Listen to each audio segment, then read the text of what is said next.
We dealt with it now. Where is that mafia boss in you?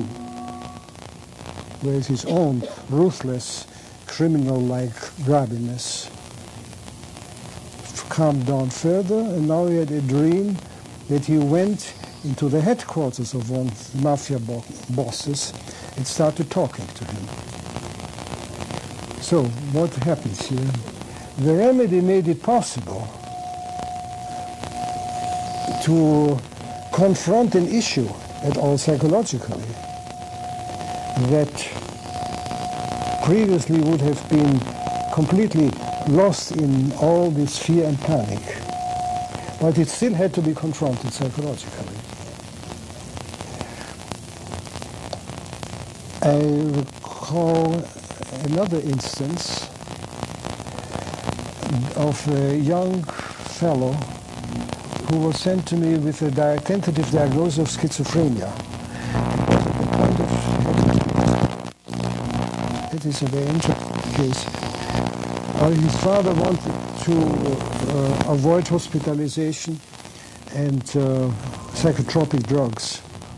He had been under homeopathic care for 3 years previously. And it was a state of a relative depersonalization. He was anxious, totally without any self-control, any self-capacity. I will skip the detailed symptoms here. Now, I couldn't see any other remedies either, again to me. So I left him on that and started to talk and see what came up. What came up gradually was that he felt totally squashed by his very powerful father. After 2 years of work, again I'll spare you the details here, what unfolded was a personality that was made to feel he never could accomplish anything that has value compared to what his father could accomplish. He was a very successful person. In other words, that he didn't have what it takes. As a result of which he sort of opted out. After 2 years of work with these personal factors, the remedy stared me in the face, namely Sorano, the beggar, a totally beggar person. I gave him a 200. The next time he came back with a new haircut and completely differently dressed. And the depression started to lift. We went on, and after, eventually I gave him the 10,000. After the 10,000, he brought me a dream that was at Easter time, and the dream simply was, he is risen. So, just like that. Now, the reverse side is, eventually then he went on, and then he had a dream where he was but it added up to that he was like an embryo in a womb-like container, on the base of which I gave him Lac Canidum, the mother-bound remedy, and now again another barrier was opened. But you see, the point I am making, all these steps required a remedy so that now, after that, it could be worked through on the personal psychological level. Without the remedy, we wouldn't have gotten very far. Without working it through, there was no way of adapting to the concrete demands of life and of selfness. That means, you see, there's a practical point. When you have such a state, and you rely on the remedy only, you will find sooner or later a relapse. Or the remedy will work up to a point and no further. Then the psychological state becomes an obstacle to cure.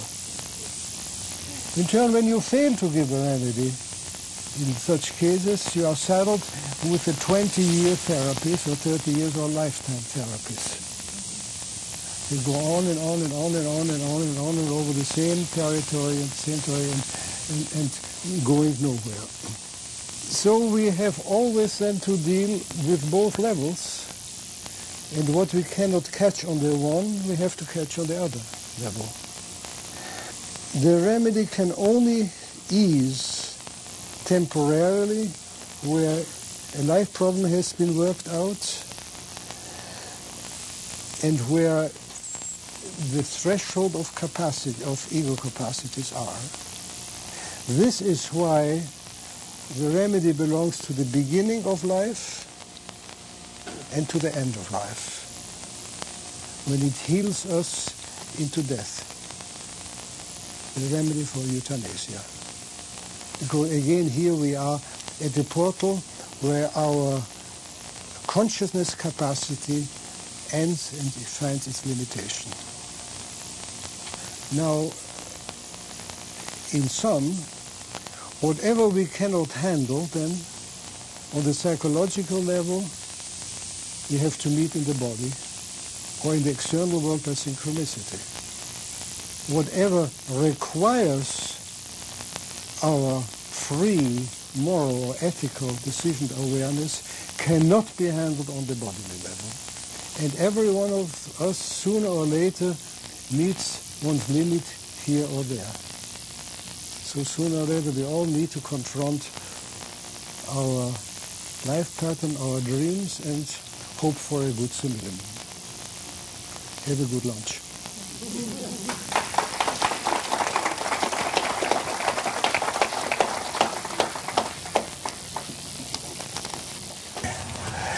I wanted to draw an approximate pattern where the remedy comes in and where counseling or therapy comes in. The basis of this seems to me the fact, well, I'll tell you a story. This famous story of Abraham Lincoln, to whom a particular person was proposed for a post, and he said he didn't want him, he didn't like his face. Then he was questioned whether a person isn't responsible for his face, and he said, anyone after 30, he does hold responsible for his face. Now, this is a very profound observation. It states that our face and our body expresses who we are, but only from the midlife on do we have a vote in it. There you have neatly outlined that issue.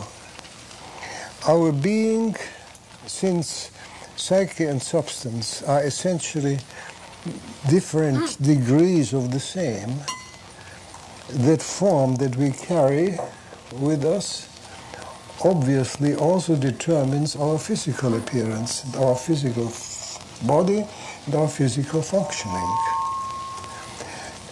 Equally, the disturbances or the psoric or psychotic or syphilitic, whatever, our manifestations, will imprint themselves or in shape or inform themselves in our structuring, hence in our biology, physiology, and physiopathology.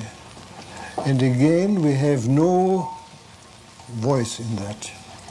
In that respect, we are like a wax tablet into which is inscribed what is to be written, what we bring and what is being written. There comes a point, however, when this separation or this setting apart of I versus it, that's here Freud's concept, does take place, or is supposed to take place at least, or is expected to take place. From then on, we should have an increasing input into what we look like and what we are functioning like. This input, however, is increasingly limited the further we go back, or the earlier the imprints are. It could be compared to a mud road, let's say, in the countryside, into which the wagon trails are impressed. As the day goes on, the sun comes out, it hardens. Can't do much anymore, unless a cloudburst comes. When we get into a cloudburst, we get changed too. But a cloudburst usually isn't something that we very much cherish. So a little bit of grinding prior to the cloudburst can be helpful, depending upon, something sounds again.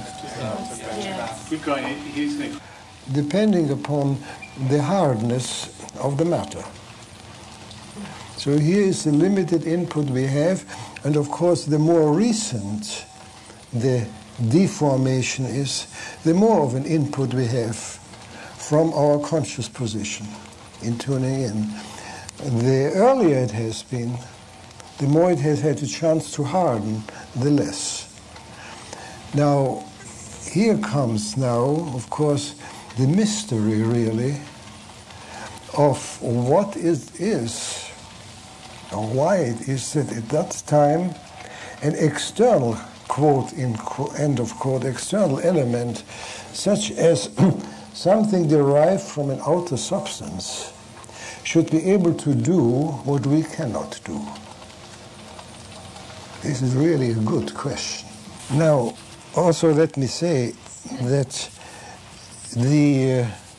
consequently, the capacity to take a personal hand to influence the pattern by awareness is one of individual, highly individual difference.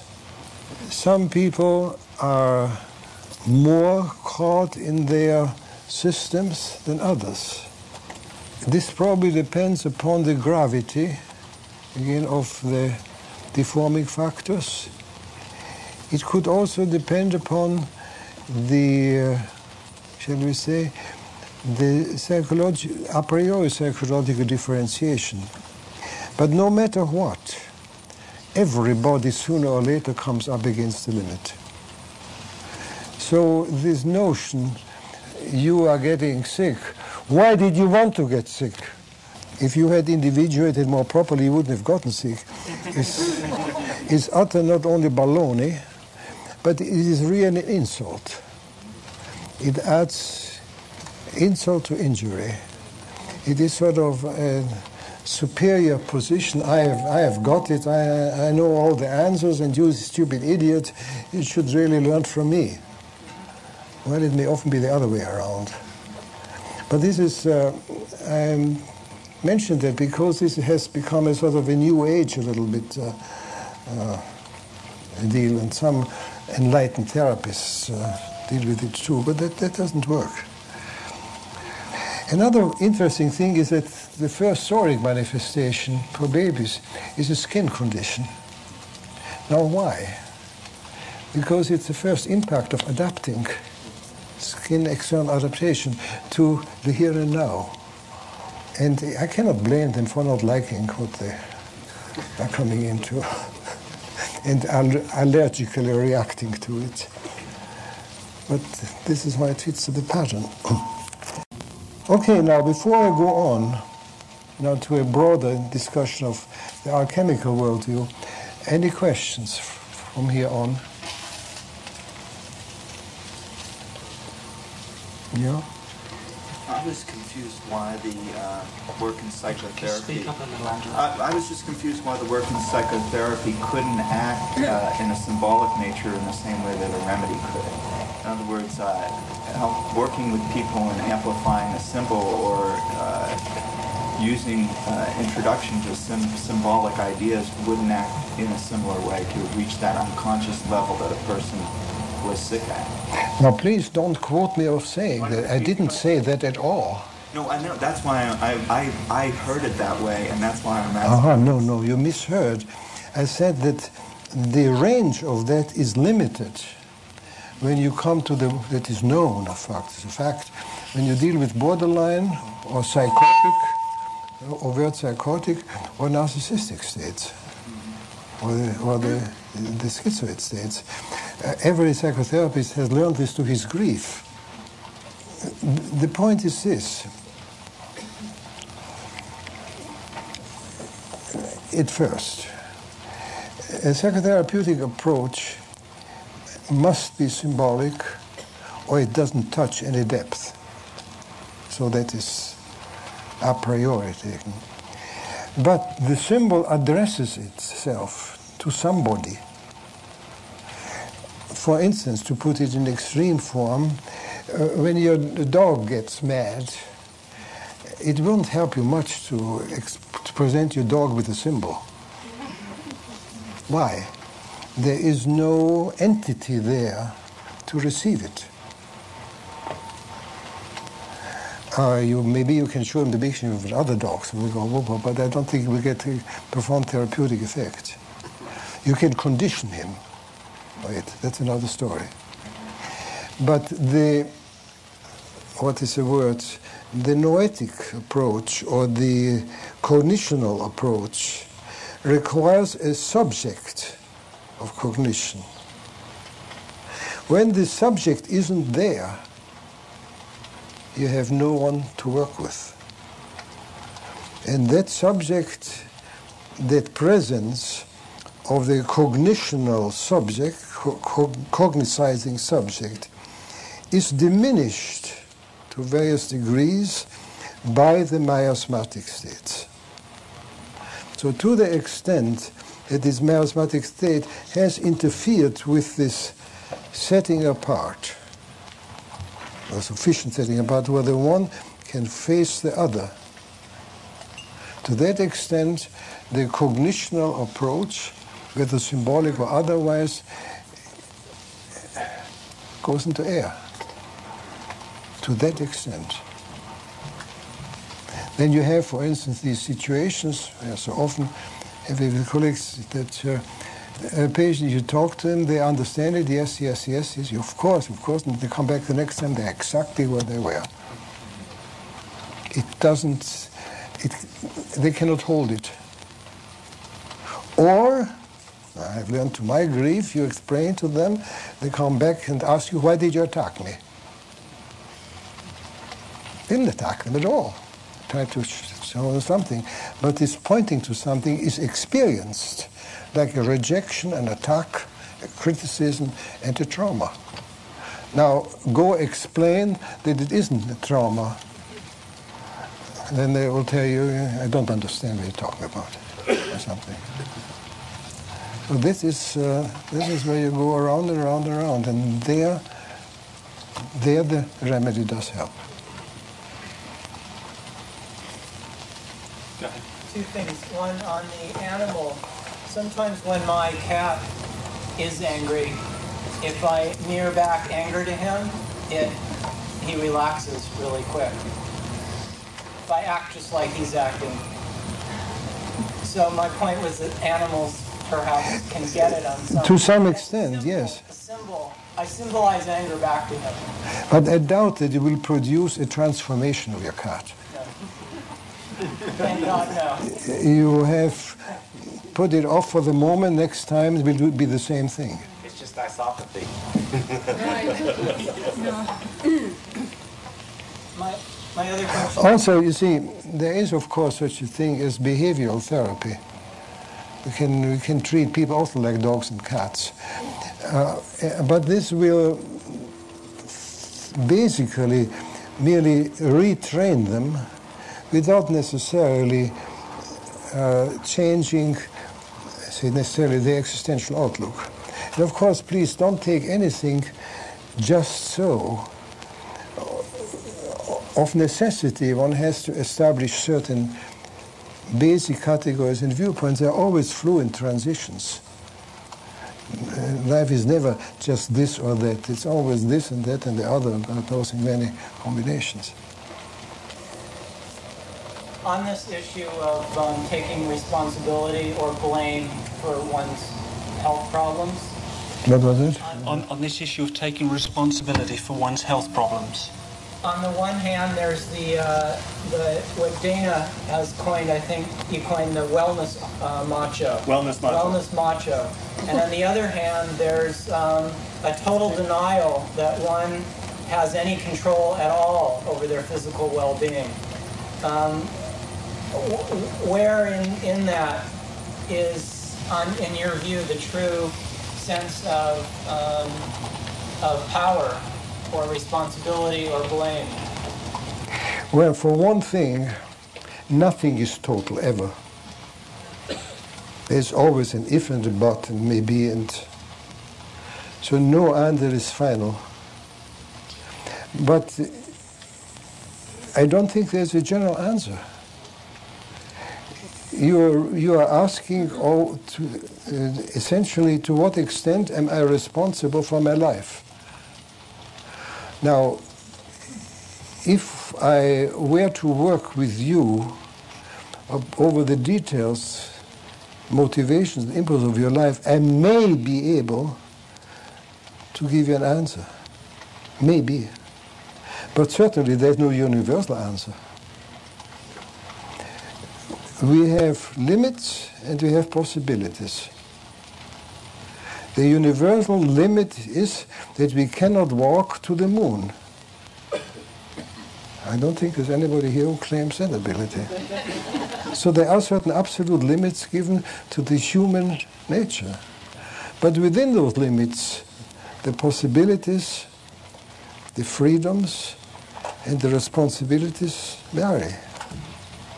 But there is no such thing as responsibility without consciousness. Where I am unconscious, I cannot be responsible, for better or worse.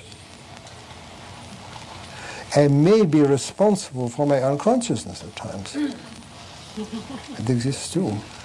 But who is to state this in general terms? So I can only tell you I don't know. And sometimes the only way you can really be relatively sure is through a dream. Because we can be gravely mistaken about that. Both ways. Taking responsibility for what we need not and failing to take it for what we could. Example, that one person who I mentioned in the dream book, who had this dream that I think a child was drowning or calling for help, and he sent him a handkerchief. Now something was calling out for help in him, and he sort of cavalierly dismissed it. Here you have a message of you fail to take responsibility. On the other hand, the fact that he dreamt it shows that he was not aware of it. Well, that's a case for the Supreme Court to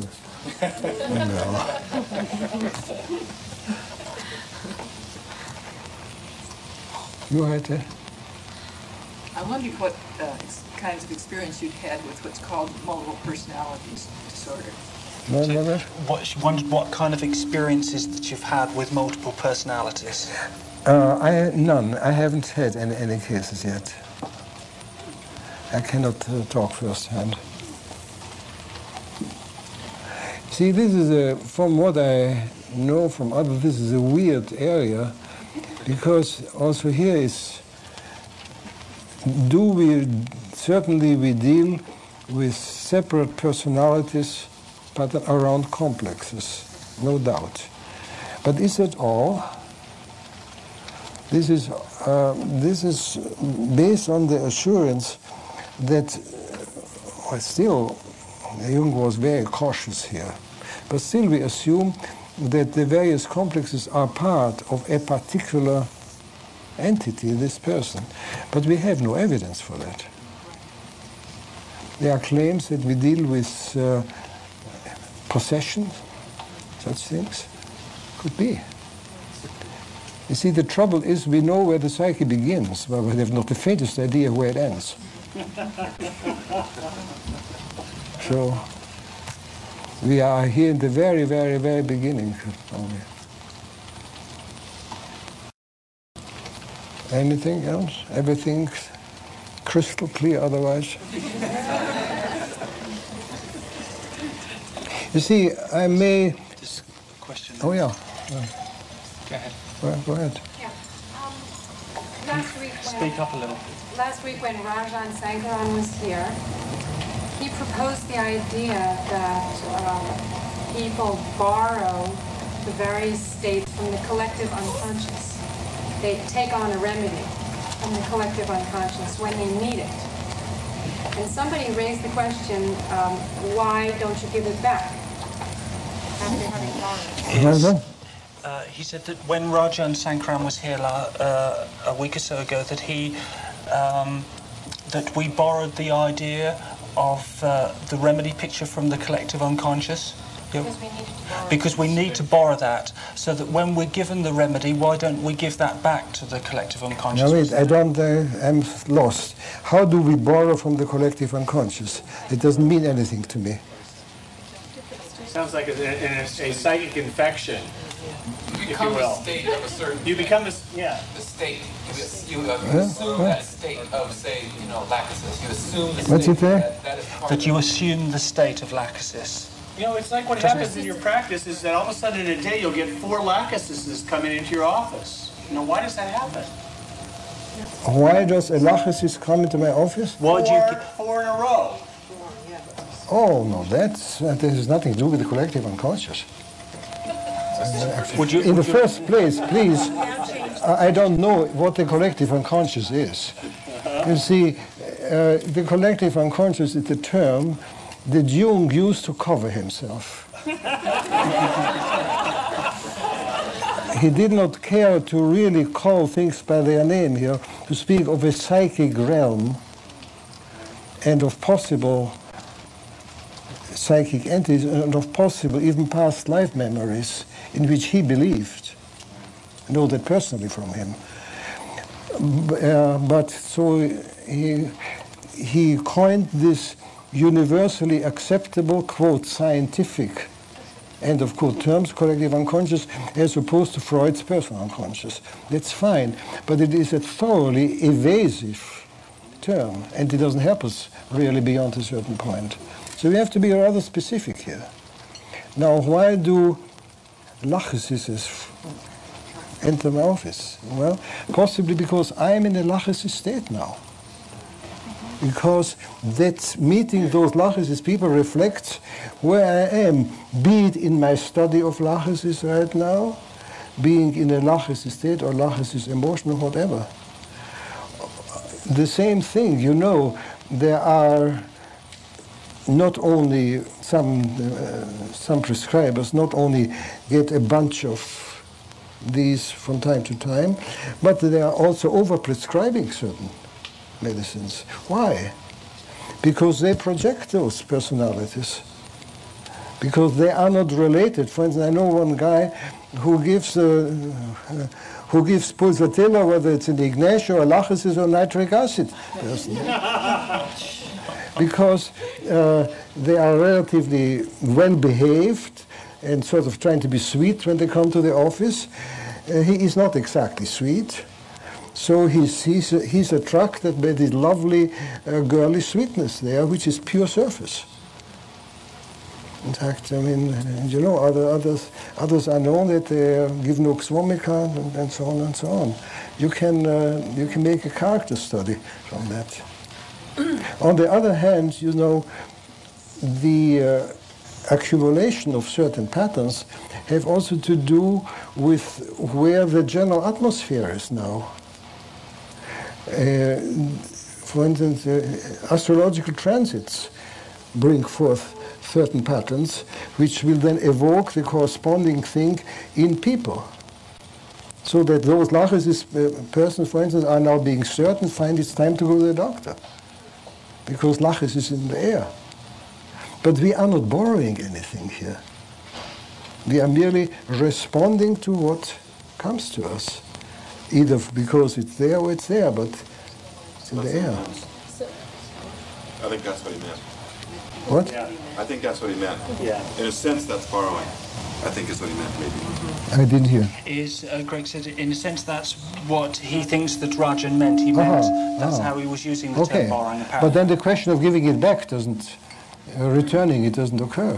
Yeah, right. If you have borrowed, you don't have to give anything back. Right. So apparently he was misunderstood. Yeah. You just mentioned about the astrological configurations, sort of determining what kind of remedies. With this Uranus-Neptune conjunction that's so powerful now, what are you seeing? Or what do you think are some of the more prevalent? You mean the Neptune-Uranus, the Neptune's, wait a minute, yeah, Neptune-Uranus. Do you read the paper? Uh-huh. Well, I see it. I'm just wondering what your perspective on the remedies.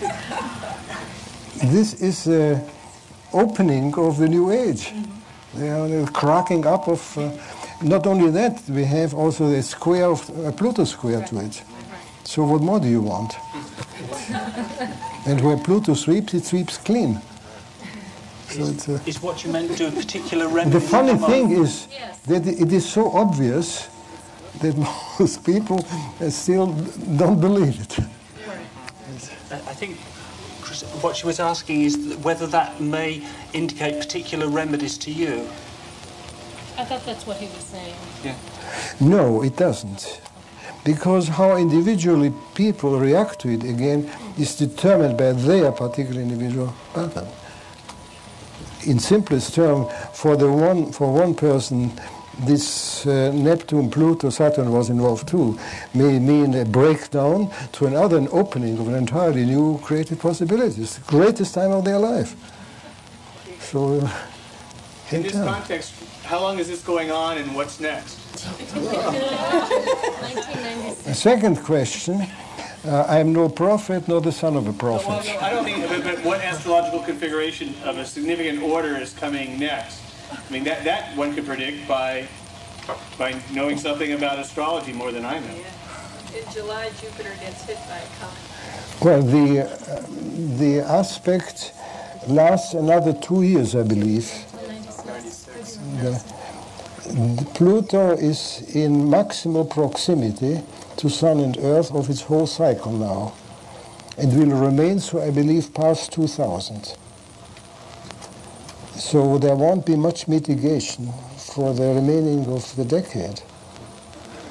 Now, what happens generally after something has been swept away? Something new has to be found, is structured, and can't be more specific, don't know. Okay. Since we're already on the subject, probably more useful would be how do you incorporate the birth horoscope into your work with homeopathy? I don't. I have, or rather say, for about 10 or 15 years, I always drew a chart and tried to figure it out. I could not come to any satisfactory conclusion, or rather, the only way I could do was to translate that horoscope into personality and then see how that fits. But even that is difficult. Because you remember, the horoscope does not tell you what the person is like. For one thing, you know, the horoscope doesn't even tell you whether you deal with a cow or a dog or a human being. You have to know the person to interpret the horoscope adequately. The horoscope merely tells you what factors, what cosmic and emotional factors they are up against, but not how they will respond to it in the nominations. In other words, you don't know who is the person. So that already creates a remedy. A responsible astrologer will not give you any reading just on the horoscope alone. We'll always want to know what happened at this time and what happened at that time to get an idea how they respond. And I have had tapes and spoke with homeopathic astrologers. I was never satisfied. It is always ex post facto. But yes, it was there, and that helped. And fine, great, and good. But I did not see that you can, as yet at least, use it. Back to the question of state in the remedy, a remedy state or the state that the person finds themselves in. In the last seminar that we had with Dr. Sankran, his basic premise is that when you basically receive this state most times in his views before you're born from parents or grandparents, and that this state is what's applicable to you. In other words, you need to be in that state, and that's the state that you're basically going to be in for the rest of your life. You don't change states, you simply balance within that state. Do you believe that you can shift states, remedy states, or are we basically that one state? Are you asking me if any person is stuck with the same remedy for the lifetime? Is that what you mean? Yes. No. Unconditional and clear, no. I know of no such instance. Okay, his position is that there are instances, especially in acute situations, where a state can be shifted, but it's a big shock to the system. In other words, it takes a shock to shift it out of that state. But what? Not necessarily, no. Quite the contrary. It's my experience that everybody runs on at least 2 or 3 remedies through the lifetime, with others here and there entering. Yes. And why else would we have this whole system of complementary remedies? If somebody is calcareous, they don't stay on calcareous. They may come to lycopodium, then they come to sulfur, then they God knows, to sorinum and something, and then return to calcareous again. Well, I think the answer there in that school is that you have not found a simillimum. You've found a similar remedy that's covering part of the picture. Maybe yes, maybe no, but this is pure fiction. I mean, this is pure a priori dogma. In this sense, as opposed by the fact of morbism, that always everybody continues to have trouble, then you would say nobody ever found any simillimum. Or there is no simillimum, true simillimum. Well, then forget about the whole damn homeopathy. Simillimum can't be found, give him penicillin. Nancy. I think you want to clarify Rajan's idea on this. Can you speak up a little, Nancy, please? Microphone. Sorry, I can't take this one down. If you stay in one state for a long time, approximately 8 to 10 years, then you may shift to different states. Yeah. But it's different from the impression you had that you're shifting frequently. So he also agrees 2 or 3 remedies for lifetime. Yeah, I was really kind of surprised by what you said, because I'd never heard Rajan say that. I have to say that it was just one remedy in a lifetime. I asked him the question, right? Really? At the conference, and the last question I asked him was, if you balance out the overcompensated state with the emotional state that they've covered up and it's manifested as physical symptoms, do you then at that point change into a different state or different remedy picture? And his answer was no. Because he meant that you may stay in that same picture. You let me in on the controversy. What Nancy was clarifying, was attempting to clarify what her impression of what Rajan had said, and that according to Nancy, that it wasn't for a whole lifetime, that it was maybe for 8 to 10 years. That was her understanding of... Oh, that surely may be so. It may take, surely it can. There are varying lengths of time which it takes you to work through an issue. Oh, absolutely. It'll take a lifetime. Thank you. Anything? Any? Yeah? Wait. I need my ear to be present. Sorry. A few questions ago, someone asked something, and you mentioned you're unaware of it, so you dream. So does that mean that you're completely unaware of the things that you dream about? Wow. Okay. In the I guess the reality or the conscious state, or whatever reference. I think what Jennifer was asking that you.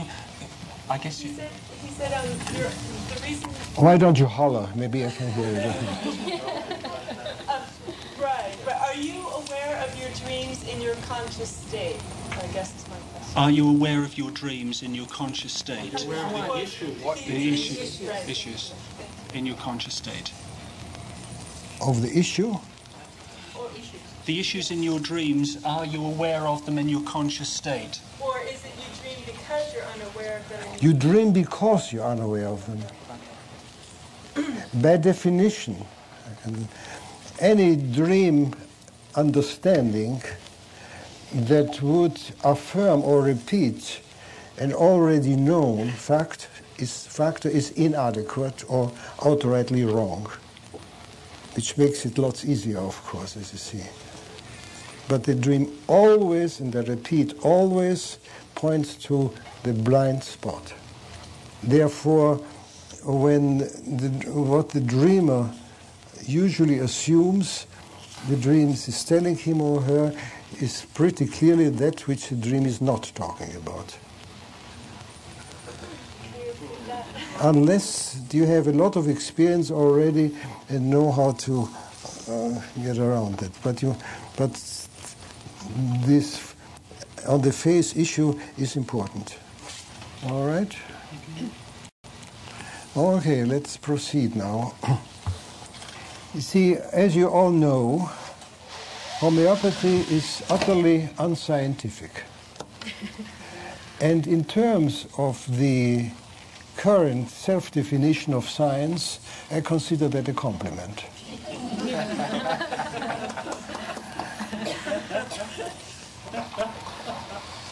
Because we have landed here or gotten ourselves stuck in a worldview that has taken a part for the whole,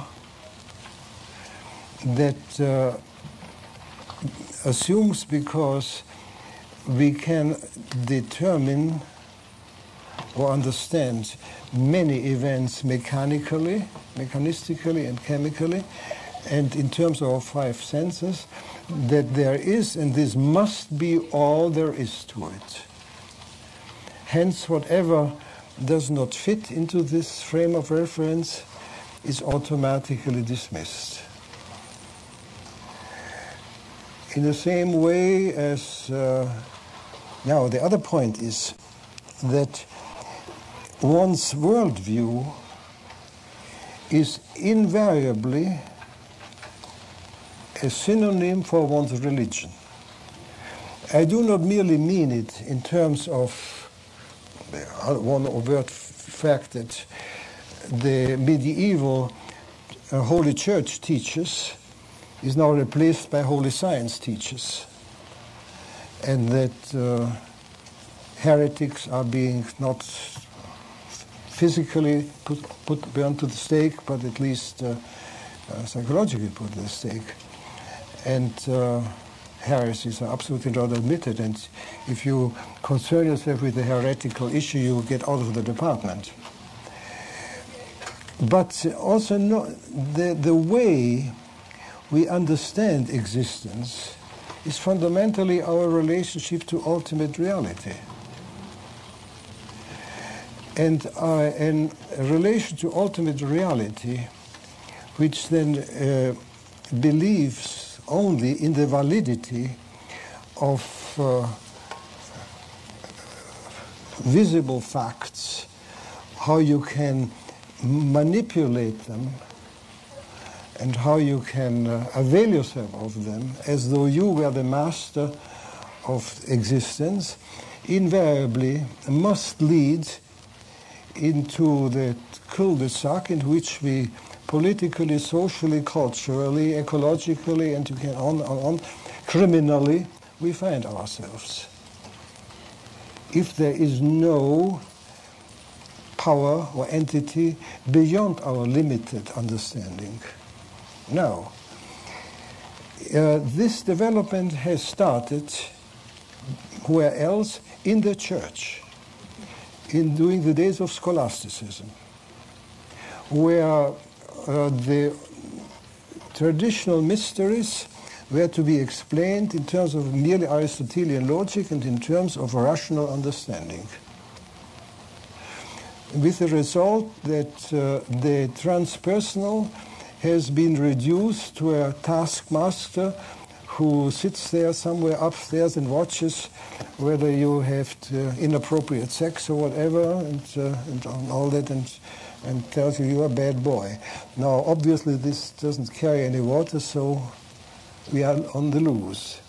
Now, what happened at this transition was that an older tradition, which in its own way, of course, does not measure up to our more exact categories, was thereby thrown out, the babe spilled with the bathwater. And this older tradition is a Gnostic alchemical tradition. And in looking now for a frame of reference in which our new insights can be understood, we can avail ourselves of a knowledge, of an awareness, of a relationship to the cosmos that has existed for thousands, if not more, of years, expressed within the cultural limitations of their times, but still potentially helpful in giving us a workable frame of reference to which we can apply our measurements and concrete and exacting categories that science has taught us. And for this reason, I want to say something about alchemy. Incidentally, it is, personally speaking, it was through alchemy that I came to read Jung, not the other way around. Because I had stumbled on that when I tried to understand the remedies. And then my attention was drawn to that he has done a lot of work. So I thought I may as well use him. But of course, in order to use him, I had to get to know him. Okay, now, alchemy operates in terms of analogical images. The whole language of alchemy is symbolic and metaphoric. Now, when we speak, what is analogic? Analogic is always according to the similar principle. So the whole language, the whole world of alchemy is a priori based on the similar principle. It's based on as within, as so without, as above, so below. In other words, the base of alchemy is there is a vast similarity pervades all. And it operates in terms of understanding what we can call formal causation. Here's another confusion of our minds. When we speak of something causes it, we always mean sequential cause, that which Aristotle has called efficient or material causation. To wit, we say the man killed somebody. Why did he kill him? Because he stuck a knife in his chest. True. This is material causation. He killed him, you can say, because he got mad at him. He made a remark, the other guy made a remark, and he got mad at him. True. It's another causation. It is what Aristotle called efficient causation. But here the matter doesn't end. He killed him because he wanted his money in order to get his money. This is final causation, namely to achieve an end. Then he killed him because by nature he's a criminal. Also true. This is formal causation. Namely, it is in the nature, in the structure, that this event must happen. Now those two, final and formal causation, our current thinking has totally dismissed. So we read, for instance, a weather report. We had the bad weather because because a low came from the south. But why did the low come from the south? What is there in the structure of the overall weather character of the feel of the weather that necessitated, and it called for a law from the south, rather from elsewhere. And this is sometimes quite ridiculous. This, then, of course, you have he throws up because he has a gastritis. He's poor because he has no money. This is a lot of current scientific thinking. Now, this formal thinking in formal causation is imaginal thinking. This is the language of our dreams, and as you know, it is the language in which we understand pathology and the similar remedies, and in terms of which we need to assimilate the reality also. Only in terms of this formal and what pattern presents itself, what does it aim, can we get a sense of meaning.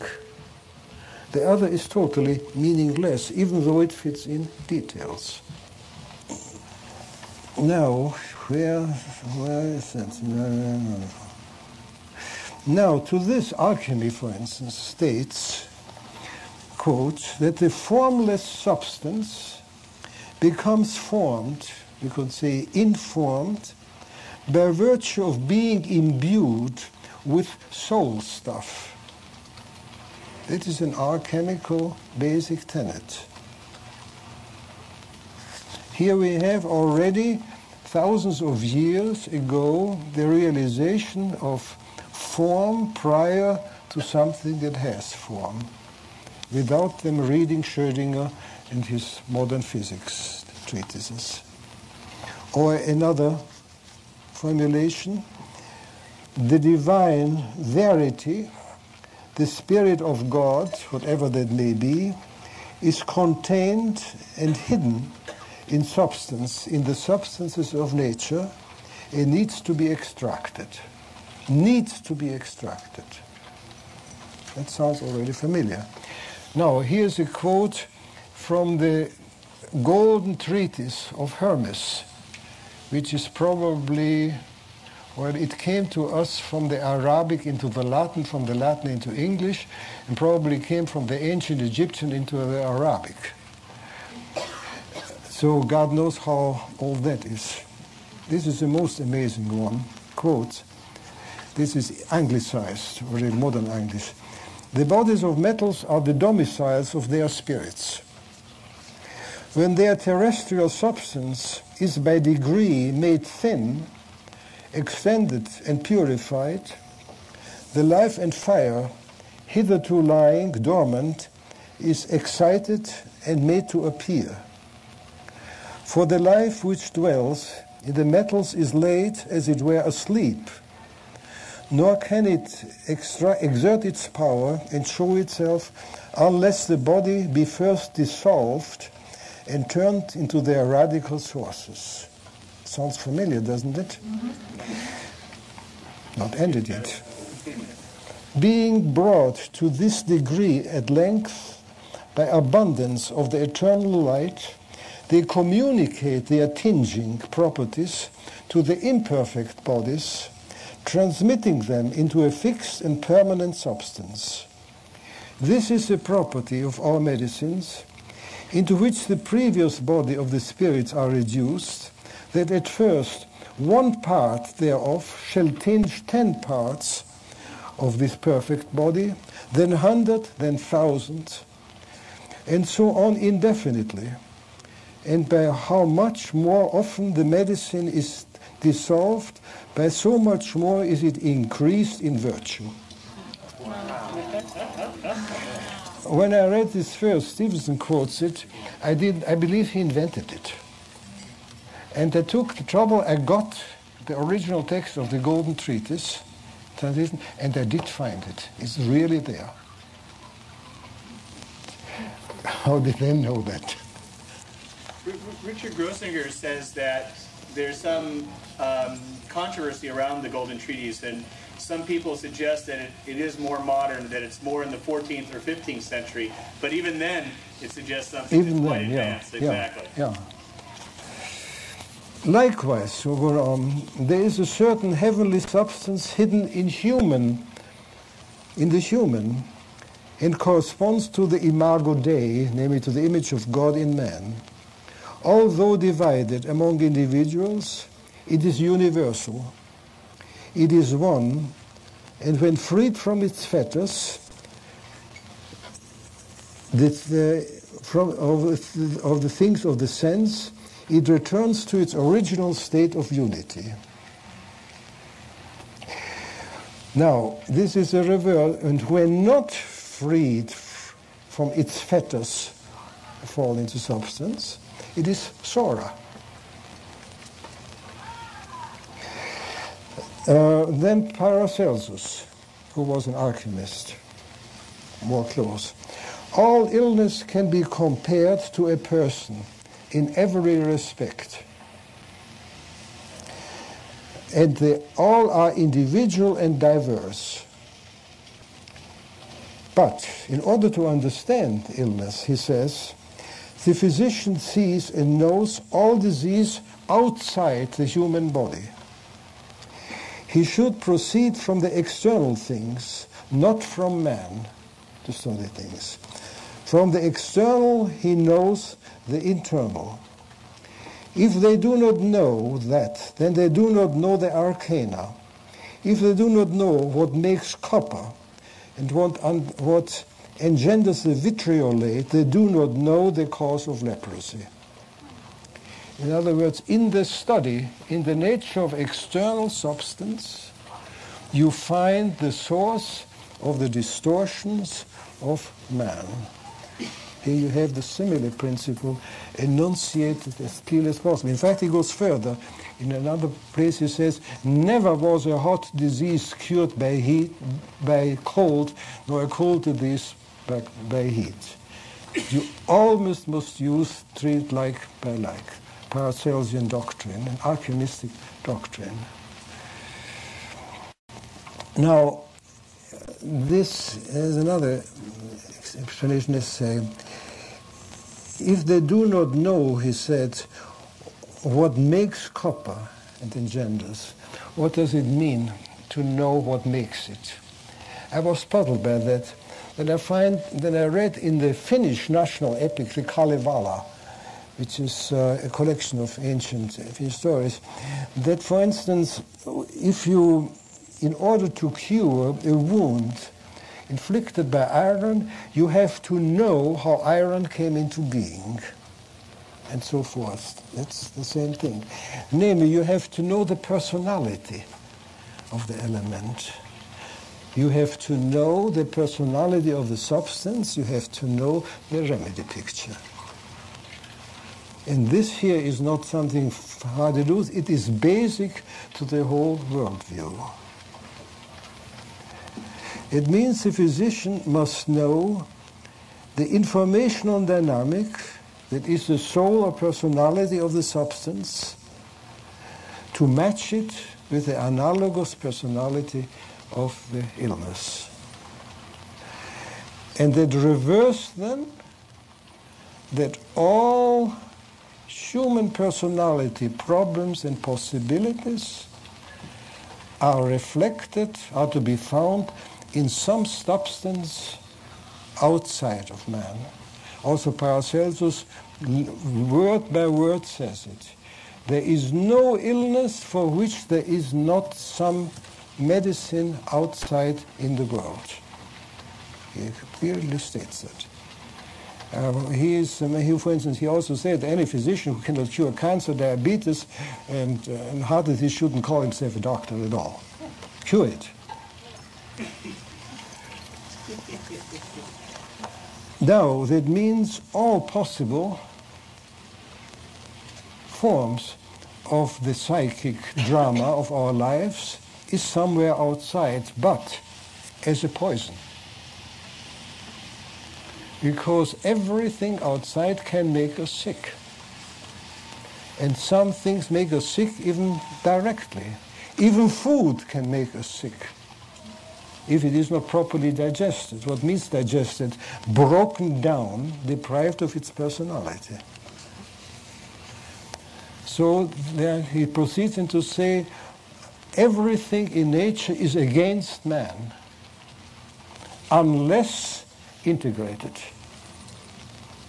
Jung saying, everything against our will is God. Same thing.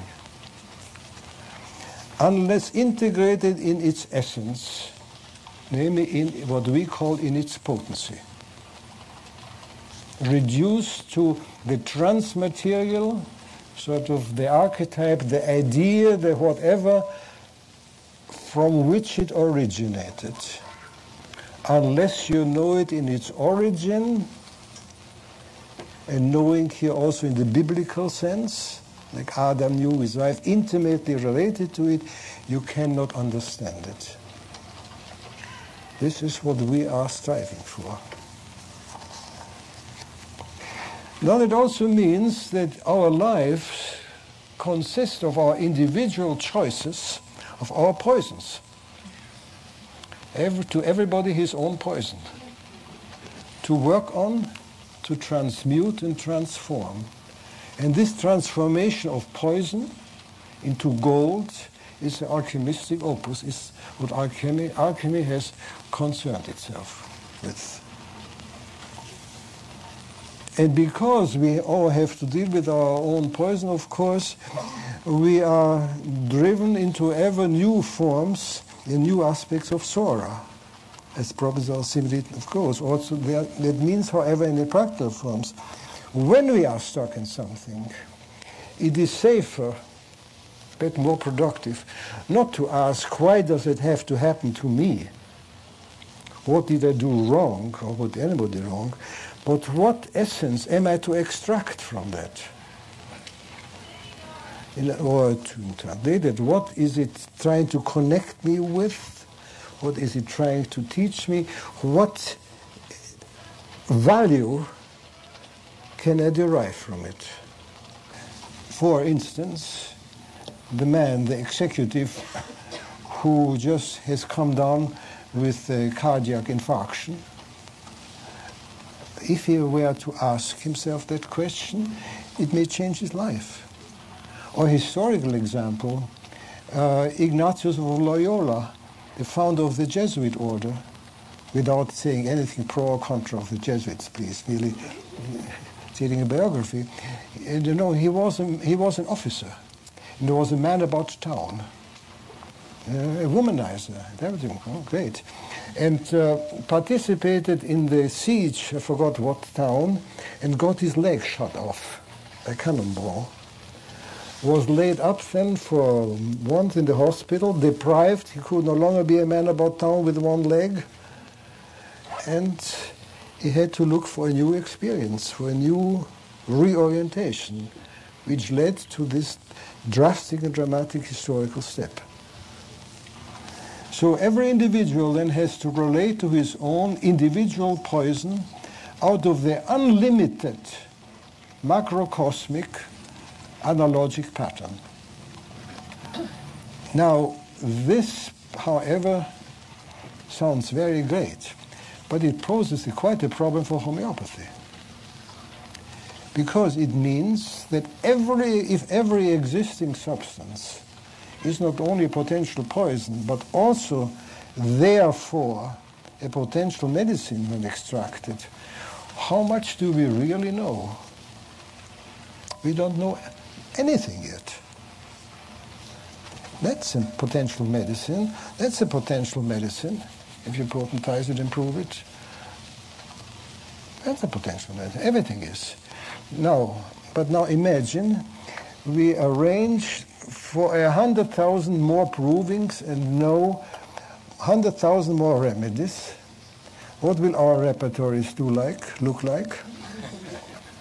How will we decide a choice of a remedy with this millionth type overlapping? Yeah. Good luck to you. we have a hell of a time as it is already. For instance, a very simple example, there's a kid coming down with a high temperature, and he's lying in bed, he wants to be left alone, he's sensitive to noise, he wants to sleep, he doesn't want to drink, he wants to drink. Is it belladonna, is it gelsemium, is it influenzine? Could be any of it, you know. Fine, you wait till it becomes clearer, but if it becomes clearer, he's also sicker already. And the mama may not totally agree with you if you're waiting. So this is really a problem. Now, which means, and this is merely pointing to the future, that we will find, and I believe we are already finding, and I pronounce a terrible heresy now, that the law of similars is a fundamental experiential philosophical truth, but it is limited in its clinical applicability. It does not always reliably guide us to the remedy, either because we don't know the remedy well enough, we don't have enough symptoms, or the overlappings are so close that it is only by guesswork that we, by brilliant intuition, can know the difference. Which means that sooner or later we will have to find additional methods. Some of them exist, for instance, dowsing now. Some people can do it, some people cannot do it. But eventually some forms of more, I hate to say objective because they are not really objective, but more non-symptomatic differential diagnostic means will have to be developed. There I have to leave it. I don't know where to go from there. It will be the auxiliary methods. Now, in the next step, alchemy then feels that by extracting and using the essences, those spirits of God, a colleague once told me when his patients asked him, what's in there in those? What really works there? He said, well, imagine they are angels in that body. My response to him was, this is as good an explanation as any. And I think it's not so far from the truth either.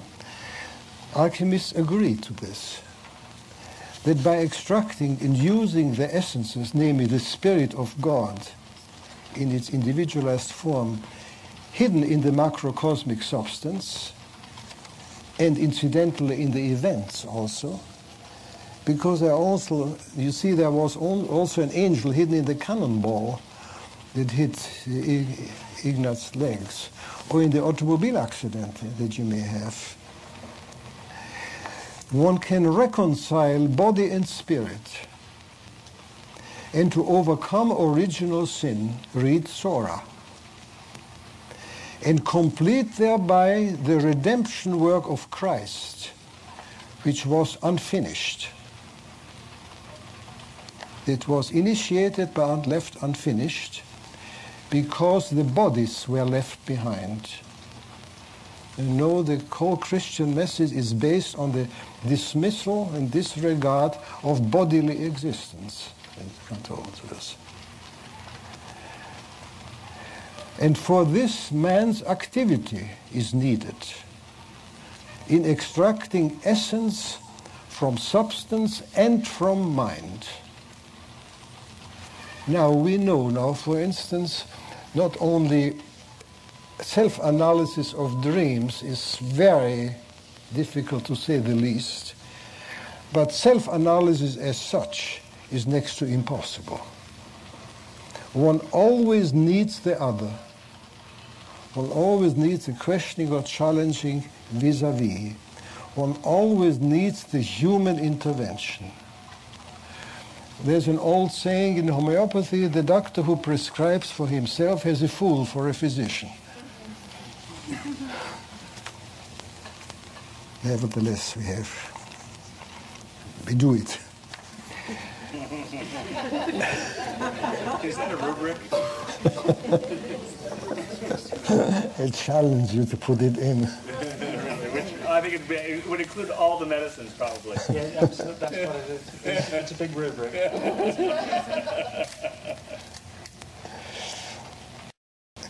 So the problem then is to finish, to work on the redemption, on the reconciliation of human existence with the transpersonal through the extraction of the essence of substance, namely through the extraction of the essence in the various substances literally, as well as in what substantially happens to us in our substantial life. And the alchemist prescription for that was ora et labora. It means pray and work, or we may say meditate and work.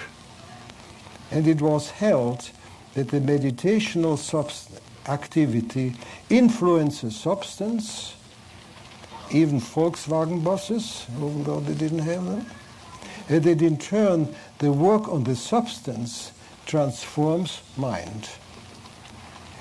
So their concern then was not making gold to be rich, but gold was for them the closest to the essence of existence that can be approximated in the substance.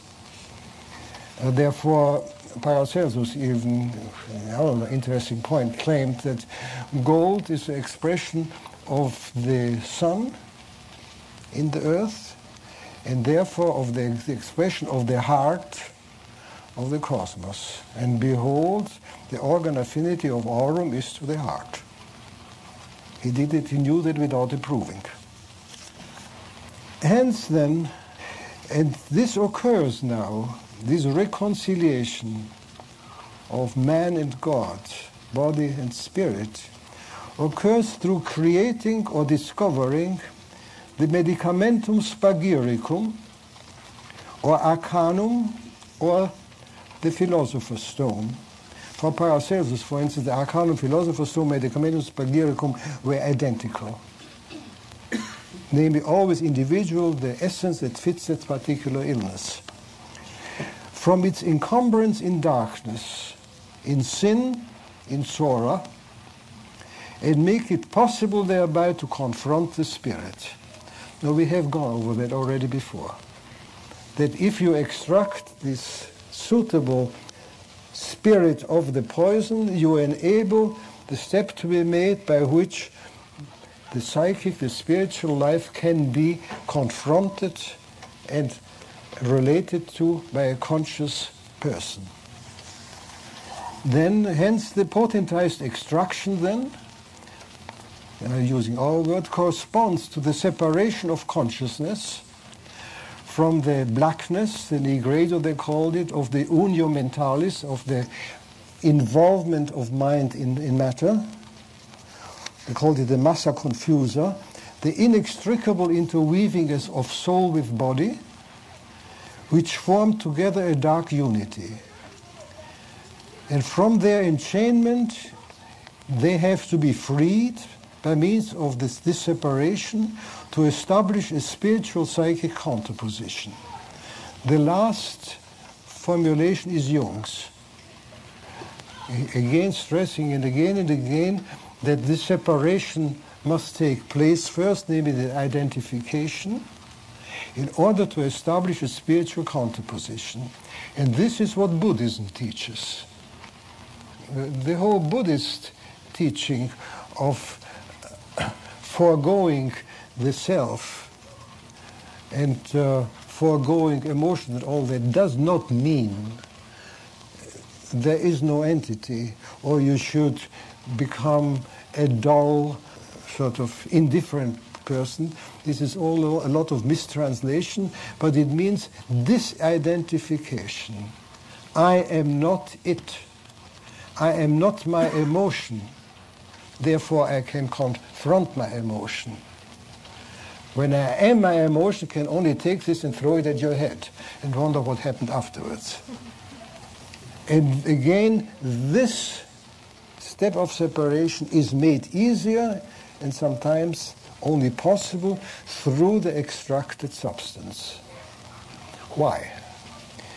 Because that extracted substance connects with the original, it is after all what is called divine essence, namely original, unconditioned creative energy, with which we have become, for one reason or other, out of kilter.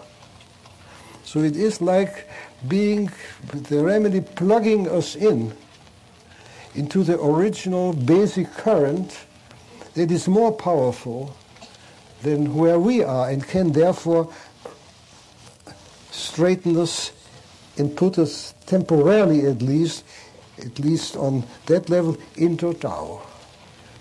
Again, from there we have to take it up, however. Now, the next one, however, is another alchemical statement, that deliverance occurs by arousing the evil and its anxiety, which fertilizes a counterforce, the counterforce of love and the forces of light out of the dark bodies. In other words, the deliverance occurs by arousing the evil, by poisoning, by the poison, which arouses the counterforce. Doesn't that sound familiar? Here you have the homeopathic aggravation. Here you have the fact that until you get yourself really into a good mess, you really cannot learn. Story of the prodigal son. Now there is, however, something quite interesting, because some of this may seem to contradict Hering's law. To wit, an example. A patient with abdominal cramps, thoroughly restless, and also at night usually the sense of anxiety and fear. We sat with those symptoms, and what we in sort of tuning into there, in that case often suggests intensify the fear, intensify the emotion. Not take it away, but make it worse. It came to fear. Fear is behind it. Fine, okay. Gave him aconite. Great, helped. Peaceful night. But he was now confronted with a total fear, psychologically, of abandonment. And they'd reached back into his childhood. And the realization that this fear of abandonment makes him a tyrant in his family. So a psychological problem came out of this aconite that had to be worked through and could be worked through. But you see, what happened here is that the remedy threw it from the, in our language, from the physical into the mental. Whereas Hering says the direction of cure is from the mental to the physical. Apparently not always.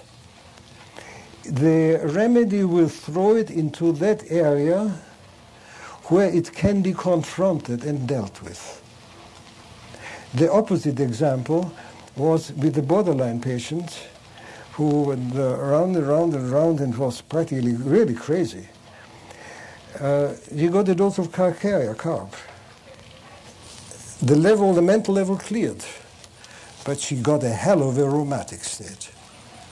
They had a stiff hip, and now it had to be treated with further remedies from there. So it is not a one-way street. The Hering's law has to be taken with a grain of salt here. It is not this utter schema from the emotional, mental to the physical. It could be either way, anyway, certainly in terms of the reversal of the time pattern from the earlier, but into that area where it is less pathological and more approachable. That's an important thing to keep in mind when working with the remedies. But it also means that our consciousness potential, the fact that we are capable of consciousness, can make us sicker than it makes others. Because we are, shall we say, considered worthy of heavier tasks. In other words, that our developmental patterns and following them may not necessarily give us better health, they can also give us worse health. If this is the way to the extraction of our gold. Now, then there's another statement that this philosopher's stone, the lapis, is called a substance that is not a substance. What do you make of that one? This is really, in the Mysterium Conjunctionis, Jung writes about this and points out this is so obviously impossible that it can be taken only psychologically. And did the alchemists realize what absurdity they were talking about? Well, they were not talking about any absurdity at all. We have this substance that is not a substance in our bottles. And it has all the qualities that we ascribe to the lapis. It is immortal. Potencies don't deteriorate. Some of them, they're hundreds of years old and they don't change. They confirm health. They deliver out of our soup, and so on. And they make life livable. But again, the Redeemer is a pharmakos, which means both poison, evoking the evil, but also sacrifice and healer. So this lapis, and the redeeming element, represents conflict and the overcoming of conflict and the initial aggravation. The whole story of the simillimum. Lastly, I believe, many patients have noted that receiving the medicine given in the paper was almost like a sacred occurrence. It is important that they be given like this. Because what are we doing? We are literally carrying out the mystery, or analogy at least of the mystery, of the Christian communion. We're giving the body of the Redeemer in substance. And this is a sacred event. And it is important that, as homeopaths, we are aware of that. That we are really having in our hands one of the mysteries of existence. Thereby loosening the imprints of the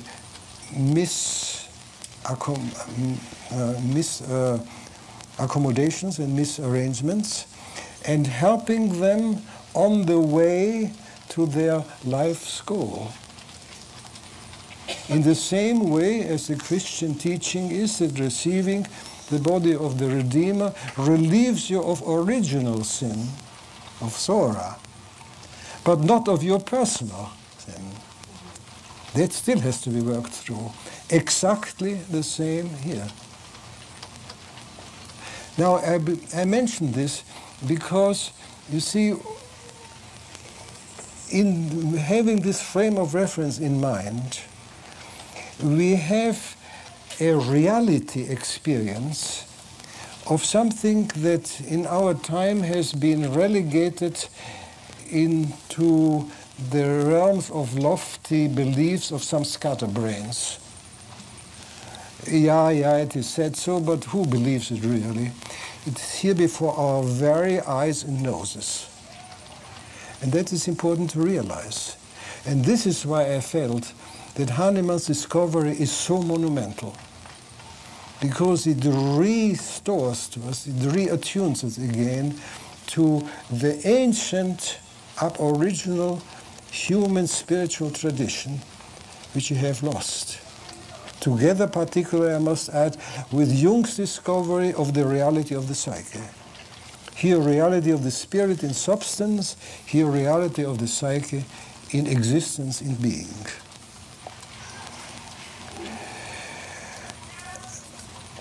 Now, on the psychological level, then, that same dynamic of the redeeming angels comes to us in our dreams. The old saying, dreams are sent by God. I hold this to be a literal truth, without claiming to know what God is. But dreams are best seen as messages from the superior self that says, more or less, hey, message to Mr. So-and-so, your situation which you better pay attention to is thus and thus. Follows the image of the dream. Goodbye. The message is not heard. Next time, hey, your situation is thus and thus, not heard. Nightmare now. Your situation is thus and thus, not heard. Synchronistic event, symptom, breakdown. Your situation is thus and thus. Maybe now it's an illusion. That is why I want to, as the next step, to get a bit of a sense of how one can deal with dreams. What's your thought about chaos theory as it relates to homeopathy? The one thought I have is about fractals. That is very close to where we are, because if do you know what I'm talking about, what fractals are? Yes. No. So if you... Yes, no. It's best to show it graphically. A certain pattern, and each element of the pattern shows the same pattern. Smaller, smaller, smaller, tiny, so as though this pattern went into a dilution and eventually loses itself into the infinity, practically, with the same pattern. This is an analog to what happens in the potency. Self-similarity. Yeah. But beyond that, I don't see any relevance yet. I wouldn't be surprised there is. But really, chaos theory is not chaos. It's just a pattern of a different order. But it illustrates the pattern devoid and beyond matter, at any rate. But farther than that, to my knowledge, they didn't even get yet. Actually, the basic example of chaos theory in action is that if a butterfly in Italy spreads its wings and flies, it creates a slight wind pattern that hits another wind pattern, that hits another wind pattern, that creates thunderstorms in Manhattan. And its basic premise is that very, very small changes in certain systems at certain times will create very large changes. And to me, what homeopathy is this same effect, and that the law of similars is the finding methodology to the process that will create that substantial change in small dose. Yes, but that fact was known before. And thus far, the changes they know are unpredictable in chaos theory. They merely note it.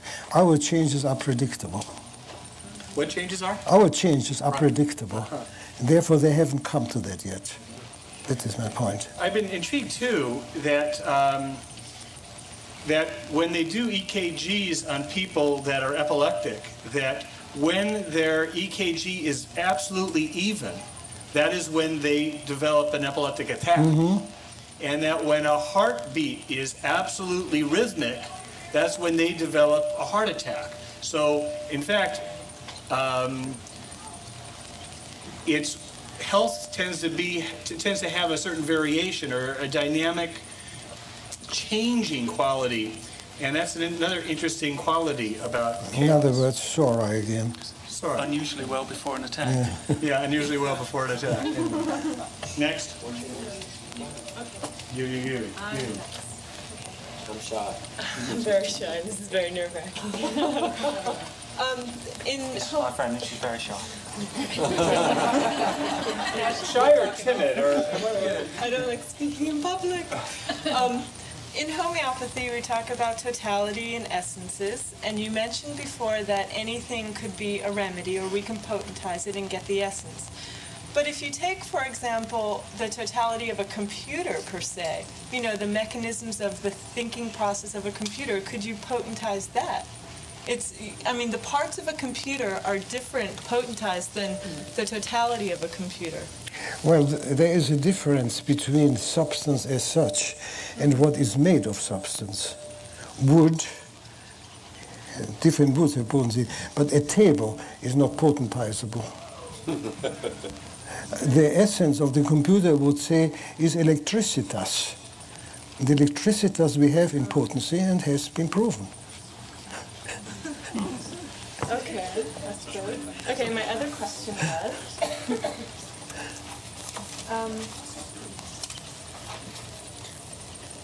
you talked about this,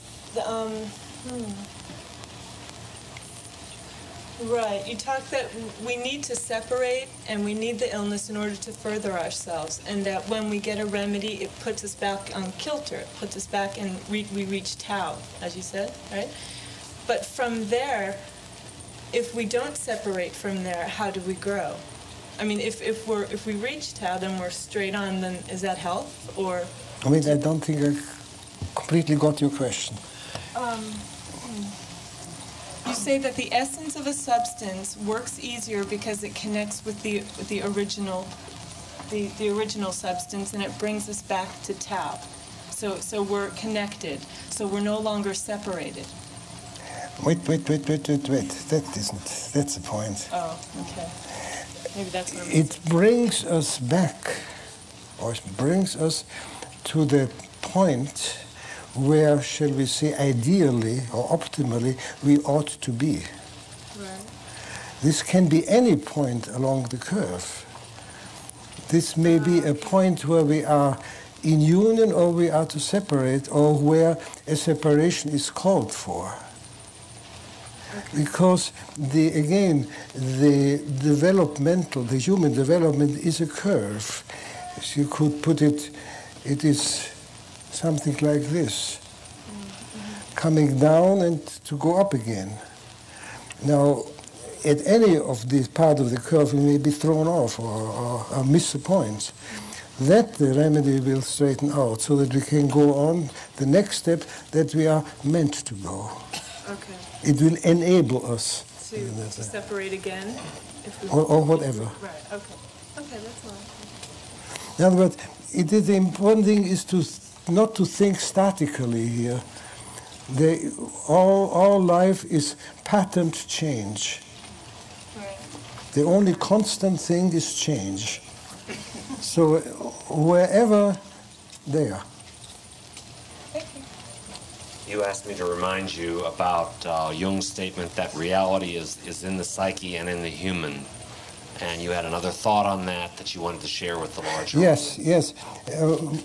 Here, to this, the alchemists had to say that actually, what we mentioned already, namely that the soul is actually is of the same substance, thank you, as the body, namely different states of thinness or denseness, but that in a way the soul is also substantial in that sense. Now, of course, this has to be taken with a grain of salt, because I understand once a classical scientific experiment, they weighed a hanged man before and after death, and thereby they had thought they had now discovered the weight of the soul. It's namely the deficit after that, so it isn't like this. But rather that we have a fluent transition, fractals again. Pattern, pattern, pattern, it becomes thicker and thicker and eventually visible. Therefore, the materialization phenomena, for instance, that certain mediums are able to produce, to really densify the energy so that it becomes visible. The appearance of ghosts, for instance, and all that stuff. I had a few questions. One was that I think it was about 15 years ago, I heard that someone said that as far as antidotes were concerned, as far as what, antidotes? Antidotes, that you said if you had the right remedy, you could give it in a person's coffee and it would still work. Was that a true code or not? I didn't get the last. That if you have the right remedy, you can? That if you had the right remedy, you could even give it in a person's coffee to them, and then it would still work. I don't advise it. But it beats through, yes. Unless you see, unless that person is particularly sensitive to coffee, then it will antidote it. But a potency of coffea is more likely to antidote the remedy than coffee. It's, I would say, if the coffee interferes, it's not an antidoting, but a direct toxic effect. I had another question.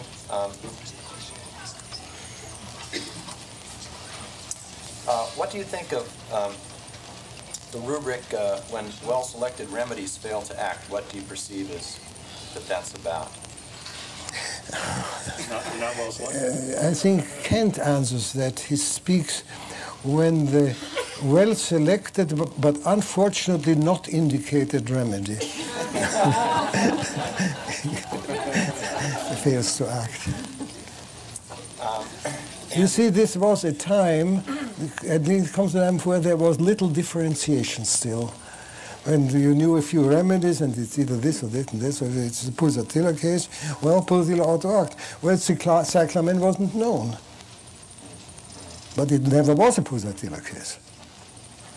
There's only the relationship of remedies. So that, for instance, when sulfur covers so much that he may stand behind any of the polycrefts in principle. Or sulfur and tuberculin are so similar that you think it's a sulfur case and really a tuberculin case. After all, in that lesson, if the remedy doesn't act, it gives sulfur. What if sulfur doesn't act? Well selected. The final thing was, I noticed just flipping through your new book that you had touched upon holographic theory. And it was interesting to me, when I read a little bit of Talbot's book, how the holographic film, when you projected, it's made in a wave pattern, and that when you projected a light from an object that was similar to the one you had photographed, that it created a point of light on the film. Do you remember that? And no, I'm not. I'm lost here. I didn't get it. Say it again slowly. Okay, when you have a holographic film, yeah. Which has been made, and then you can take any part of it and project through it with the same frequency and get a three-dimensional projection on the other side. Yeah. But also, if you project into that film a light diffused from a similar object to which had been filmed, that it would create a point of light on the film. And the more similar it was, the brighter the point of light. And the less similar it was, there would be no light. And I don't know if you had remember. No, I didn't know that. So it's interesting. I'm amazed by it. Yeah. That's something to think about. Thank you. For those of us that know and love your book, Psyche and Substance, a lot of people probably don't know that a lot of the Materia Medica you wrote there was written between the years 1950 and 1957. Not 57, 1948 to 55. And 52 or so. Isn't that a mind blower, first of all? I mean, and I'm just curious if you've thought about writing any more Materia Medica. because it wouldn't be like that.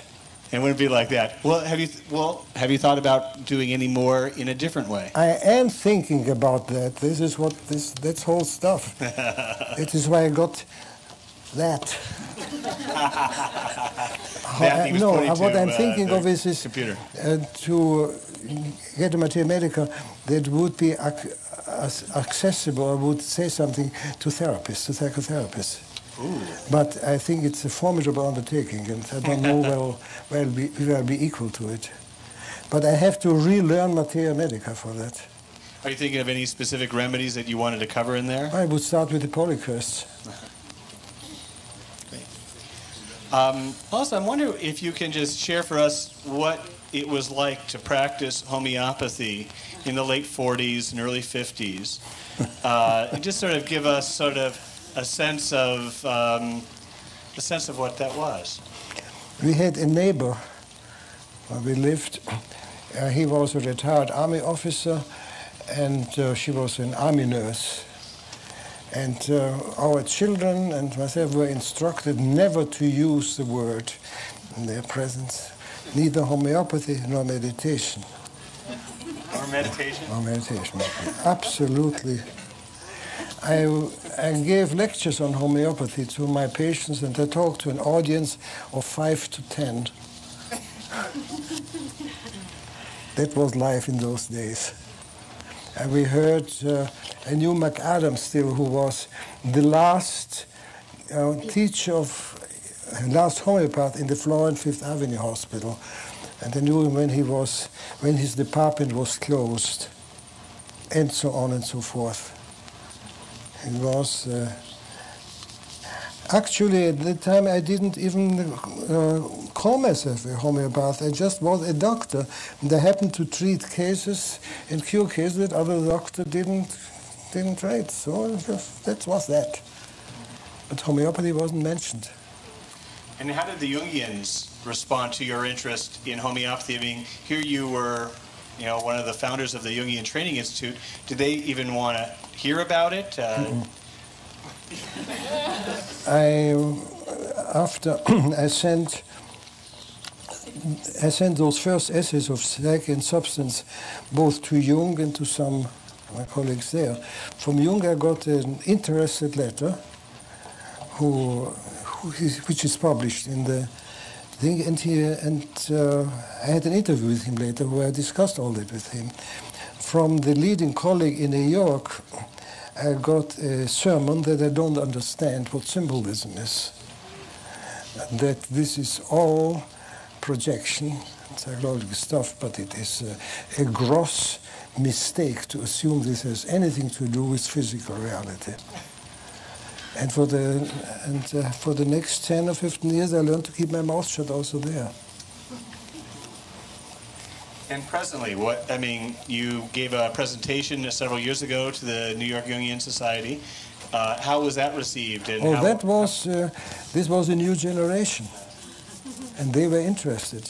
And in fact, now next year, I'm going to give a paper on it at the official international congress in Zurich. On homeopathy in the treatment of borderline people. It was approved by the committee interestedly. So, see.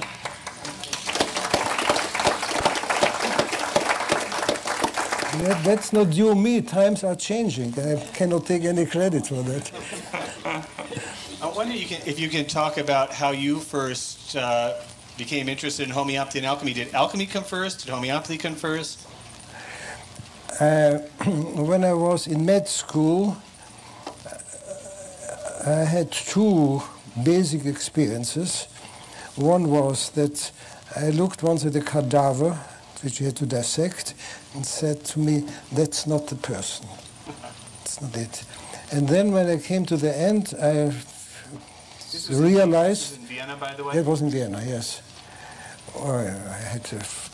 I had a professor there who, ex cathedra, declared that there are really only two useful drugs, digitalis and castor oil. Everything else is just make-believe. But there was also this one man, Bernhard Aschner, who translated the works of Paracelsus, who was the earliest advocate that I knew of what was then alternative medicine. But it was mostly a going back to pre-Hahnemannian. However, he mentioned homeopathy as one of the weird, peculiar things. And when I was listening into the pharmacology exam, the colleague before me was flunked. The exams were oral and public. So we went to exam to know what to expect. She was asked to give the appropriate digitalis doses, and she gave too low a doses. And the professor said, "Well, you are prescribing homeopathically, don't you?" Rather pejorative. Also, my experience was, now I learned how to dissect frogs and guinea pigs, but I don't know anything about how to heal illness, because that wasn't of interest. You diagnose, and then after that, well, either nature take care of it or nothing to be done. That was the height of medical nihilism in those days. But then I had a friend, a colleague who broke her thigh in skiing, and no callus formed. It didn't heal. And there was an anthroposophical doctor there who used low potencies. He gave her calcareous phos, and it healed within 2 weeks. And the same one treated also the mother of my friend who had a streptococcus tonsillar abscess. It was prior to the sulfurs and prior to penicillin still. And also this healed. And that was to be totally against what's supposed to be. So I became interested more and apprenticed myself to that Karl Koenig and learned low potency mixed doses prescribing according to Steiner's principle, but with a good deal of genuine homeopathy mixed in. So, and then coming to America, I met Elizabeth Hubbard, and she heard that I was interested. She was an anthroposophist too, but as far as homeopathy was concerned, no monkey business. And I remember she asked me, did I also use high potencies? And I said, yes, of course. Sometimes I use a 30x. And well, she told me about 200 and something. Don't believe it. Mutual challenge, we needed both. I proposed to handle some of her stuck cases and vice versa. And I had hay fever, bad hay fever, and for that she gave me Natromure 200, remember that. And within 2 days I had an aggravation like nobody's business. And that taught me that there's something to it. So I stuck to her and learned a lot from her then. What was she like as a homeopath? Elizabeth Hubbard? Yeah. An intuitive genius. But she worked almost entirely by intuition. And she was uncanny there, as far as I remember. It's so interesting because her book seems so methodical. I mean, it's like she seemed almost very left-brained. She was the most unmethodical person I ever have met. And here that casually. Afterwards, maybe she put things together, but that's not the way she worked.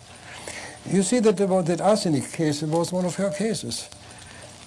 It's one instance where she had to sit down and work it through, and it was exceptional for her. But usually she got it very quickly. She smelled it. She was really my best teacher in homeopathy. I had a question about your statements about chronic problems from earlier today. What? Chronic problems, chronic medical problems, and I believe you said they don't go away. Where is it? Okay. That the chronic problems don't go away, we just need to keep them in check and use them as a means of personal growth. And I was wondering if you could give perhaps an example from your practice of someone who you worked with over time, whose physical chronic illness mirrored psychological processes, discoveries, insights, just to... Whose physical? What was it? Whose physical was? When you talked about chronic problems being a means of personal growth, that they don't go away, that they push us to various types of personal growth. Could you give an example from your practice of someone who you worked with who had some chronic problem, diabetes, heart disease, maybe whose physical exacerbations then led to one psychological classical problem is rheumatism.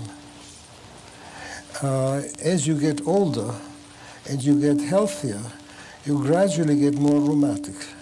I've seen that again and again. If the rheumatism is forcibly treated, you will get some internal problem according to Hering's law. If you again clear that up, the rheumatism, the slight rheumatic tendency comes back. So much that I have felt sometimes to say that old age rheumatism is a ransom you pay for staying well. And that follows Hering, though, because it goes to the extremities. That's one example, for instance. But the other are those little annoying thinglets or bothersome things. That, well, I had an example of this on myself. I had for a while abdominal things and got acupuncture, with the result that this cleared up, but I got severe muscular rheumatism of the acupuncture. So that treated it, eased off, but it still hangs on. And it has led me to the most obscure remedies, times, which alleviated for a while, but there it creeps in again. And I've seen that again and again and again. Yourself, do you know any person who is symptom-free? I guess what I was specifically interested in was the connection between chronic physical illness and the personal growth. I thought that was what you had mentioned in connection. Oh, it's this. Well, I would say whatever you can assimilate in its existential significance, to the extent that it is not too deeply organically ingrained, and to the extent that it intrinsically holds a lifelong lesson, will be relieved to various degrees. To various degrees relieved. But again, the absolute symptom-free health I do not know of. But I do know of symptom-free illness, and these are the worst.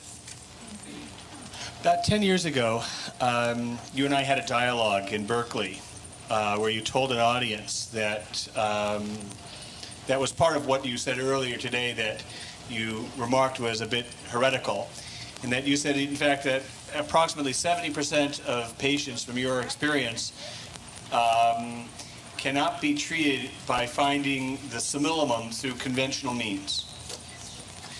And I wouldn't go that high. Okay, all right. But just from my dialogue with you over the years, you've developed, or not you haven't developed, you've used a method of rubbing the skin, the abdomen, or the forearm. I use a particular dowsing technique, yes. I mean, just talk about it so that people can get a sense of one other method of finding a simillimum. Other than the dowsing, you mean? No, the dowsing method that you use in particular. Well, I generally check, and so other colleagues do too. I mean, many homeopaths do that. And they don't talk about it because it's verboten. What is a dowsing? Basically, dowsing is a technique that you use for finding water. It's the most common way. And in fact, without talking about it, many governments use it. For instance, it was used by the Russian army, by the American army during the war. It is used in Australia by the government to find wells and so on, but it's kept neatly under cover. But the dowsing, the water dowsing, is simply that you hold a flexible a rod in a position of tension that is easily dislodged. That's the point.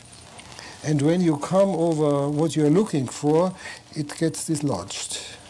But the point is that the dowsing rod does nothing. It is your muscular reflex that dislodges it. You tense your muscles to hold it, and at a certain moment that tension is interrupted, then it snaps. So all dowsing then rests on an unconscious awareness of, I should have talked about this in the very beginning, I did on my notes, of, again, the organism knowing something that you here don't know. So again, your unconscious awareness is smarter than your conscious awareness. Now, this dowsing reflex can be directed. You can tell that, whatever it is, I'm looking for water. You can tell him I'm looking for landmines. And then it will not snap when you hit water, but it will snap when you hit a landmine. Hopefully the landmine won't snap. Yeah. Now, the dowsing rod is only one way. It is an amplifier for the muscular reflex. There are other amplifiers. One is a pendulum. Same thing, you swing it, and a slight interruption of your tension will make it move differently. Or you can do it by something like this. This is what I do. Can you do? Here I have it. You rub a surface and you get a certain sound. If you rub in a certain sound, a certain feel sound, a slight sound. If you apply a particular pressure. Again, whenever this pressure is dislodged by slight difference, the sound goes. So what I do is then I work the case through, and these remedies are likely or close. Sometimes I get a brainstorm, and without symptoms, maybe that, and I put it in vials that all look alike, plus a vial of placebo, and then I go over them, touching with the one and rubbing the other. And whichever throws me off, I take aside and go with it again. And if again and again the same comes through in the blind test, or in the majority, I will consider it. I have found, for instance, that when none of them is indicated, this will come through, or that is come through, or the placebo will come through. However, the trouble with that method is it also requires the perfect balance. When I am not involved at all, personally, the person, nothing. When I'm too involved, no go either. And when I test for myself, God help me. Apparently I'm involved with myself. So the method is an additional help, but it's far from satisfactory. Now, how I got, actually the first one who did this was Guy Beckley Stearns in New York. By the way, I just met his granddaughter. She lives here in the Bay Area. Yes, I asked her to get in touch with you. She called me, and I asked her to get her further. Yeah. And he used the pupil reflex. He would two ways he did. He would bring a possible simillimum close to the patient and simultaneously throw light into the eyes. When you throw light in the eye, the pupil is supposed to contract. If it is a simillimum, it will dilate. Momentarily quick dilation against the light. This is a very reliable method, except it is subtle and it tires quickly. So either you catch it right away, but if you have to do it twice or three times, you lose it. So it is specific, reliable, but not practical. Another way was that he had... Wait, can you do that then with several remedies, or you only can do it once per remedy? Once per remedy. That's a rub. Maybe twice, but then you're already unsure. Was it potency specific Potencies, as well? Yeah, specific as well. Or he had a test person take a saliva or blood specimen, put it to the forehead, and lift a weight, a light weight. by touching it. And again, when you touch the simillimum, then it felt the weight was different. It felt more heavy. That's like modern day kinesiology or muscle testing. Yes. No, that's the other thing. The kinesiology you can use, but also that wears out quickly. Now, the interesting thing is there's a more to it. Eventually, I found I can do the dowsing. I don't need the specimen of the patient. I use, for instance, for my children, who are all over the country, I still prescribe and also dowse, and I use specimens that were taken when they were 2 and 3 years old, even though the oldest is now 50. But same specimen still works for the acute conditions now. Also, I can use a piece of paper and write the name on it. Works just the same. I prefer the genuine specimen, but it works the other way too. It works if you just focus. I want it for him or her. Sometimes, however, you get more than one remedy through. Marziello in New York, he's an osteopath. He does it by taking what is called the sphenoidal pulse, which is also a very good method.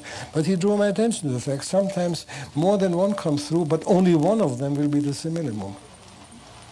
So the method is also, we don't know why. Yeah, my theory is that the human body is a hologram, and you probably can get that information from any point of the body once you have developed a system for doing it. Except that those machines that work with the acupuncture points, they come up with 20 or 30. I had this done once for myself and tested them, all of them, and none of them was fitted. So there's something amiss with that. Well, that method, the Vol method, or many of the others do, one point for one remedy, another point for another remedy, another point for another remedy, and you're bound to get some effect from those 20 remedies. I mean, whether that's curative is anyone's guess, but... But apparently it doesn't hit the black eye. Yeah. But again, we have a lot to learn there still. And this is why I said, I feel somehow it should be possible to pick up some currents that underlie those muscle reflexes and amplify those if somebody were ingenious enough to invent a proper instrument for that. I'm curious, you said that a lot of homeopaths from the 40s, 50s, 60s used radiesthesic methods. I know that Grimmer, who was Kent's... Oh, Grimmer was great with it. He was Kent's right-hand man. He was the... Kent's protege. In fact, that's right. No, I worked with Grimmer. And I wanted you to talk about Grimmer because no one knows about him. Not very many of us know about him. Grimmer was in Chicago. He was one of the really great prescribers also. And he specialized almost in cancer and treated them and cured them. He swore by cadmium preparations. Now, he had a pot, a clay pot, around which he put a chamois. What is it, chamois? Yeah, shut tight. And then he had a rod, a hard rubber or glass rod. It was like this, the pot, with which he rubbed it. And it was beautiful. He said, if you get the friction here at the 4 groups, then the remedy is positive, or the specimen is positive.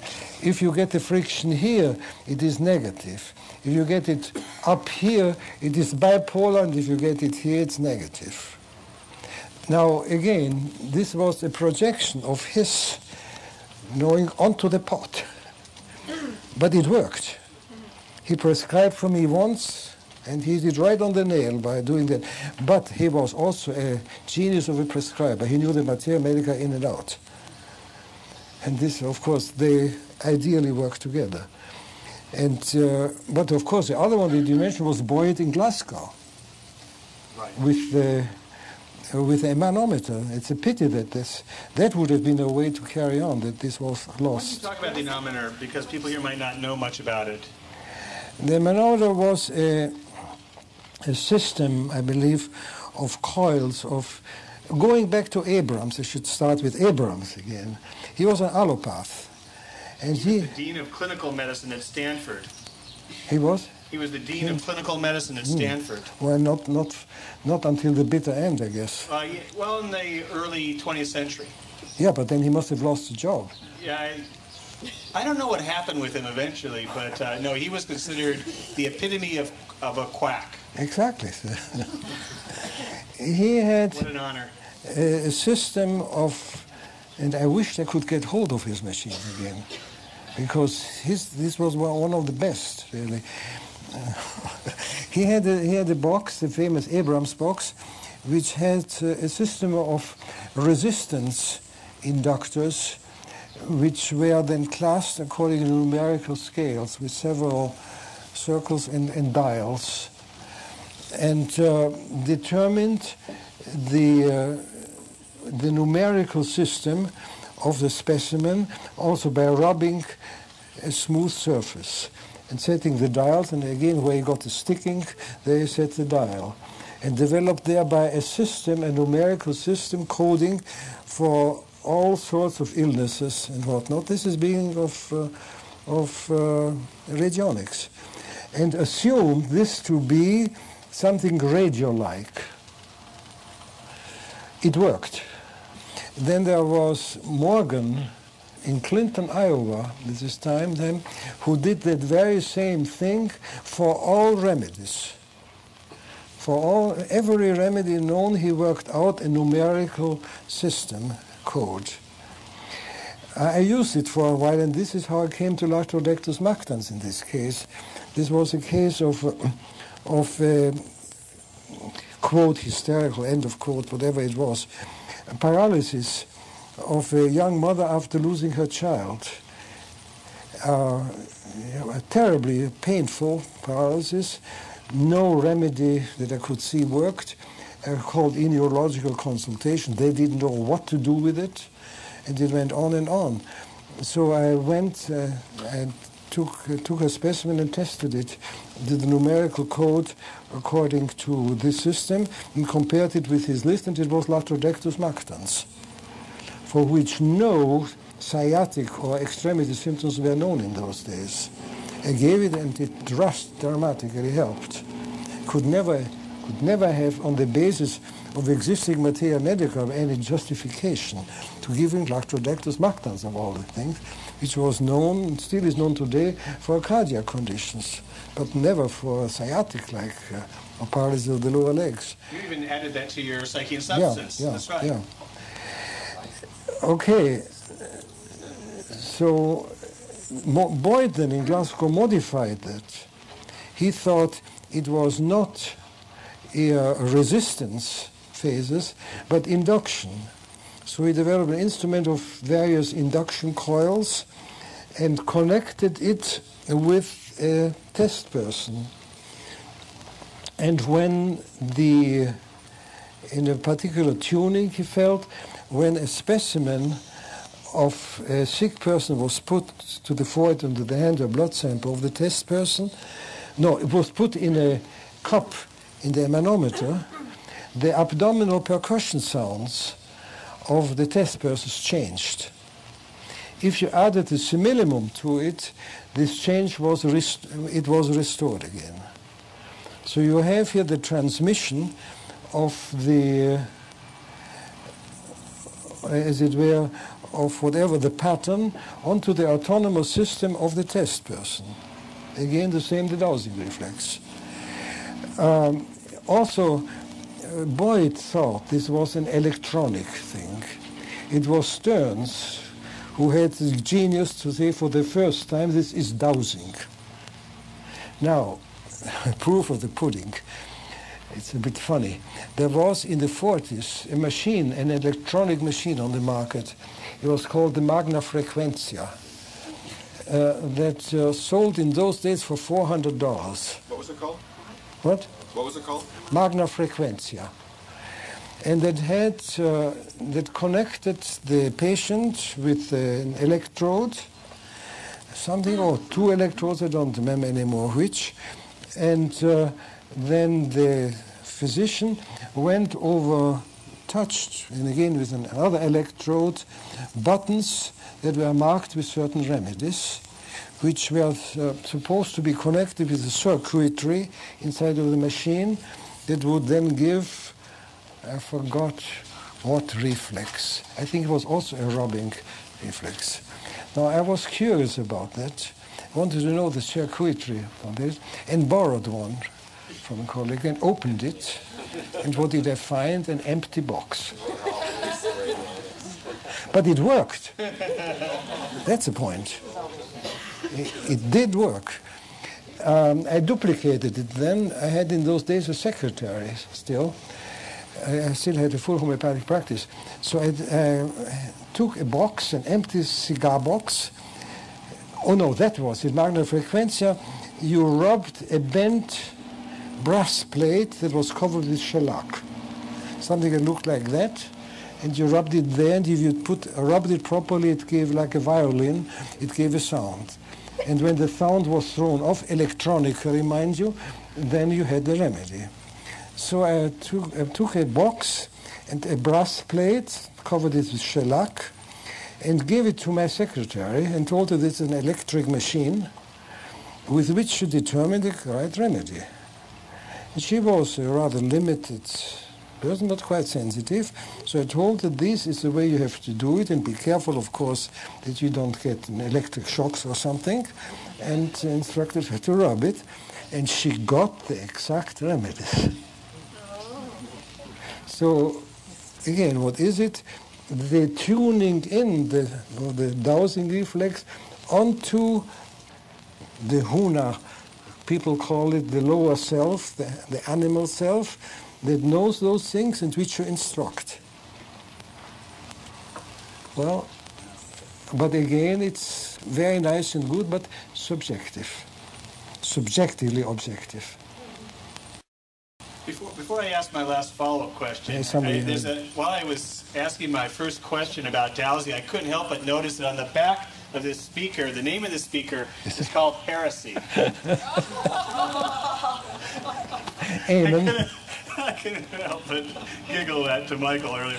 But just to follow up, in terms of radionics and broadcasting of medicines, where you take a person's name or a blood sample and you put a homeopathic medicine on it, there's something in physics called, I think, bootstrap theory, and that suggests, and even some of the work of Sheldrake suggests that there is a reverberational effect or a broadcasting effect of similar substances to similar substances. It's almost like the C note of a piano and a C note of a piano, that there's that hypersensitivity that they have from that similar resonance. There is something that we call broadcast or resonance, but these are words. They are good words, but they are words. We don't know what it is.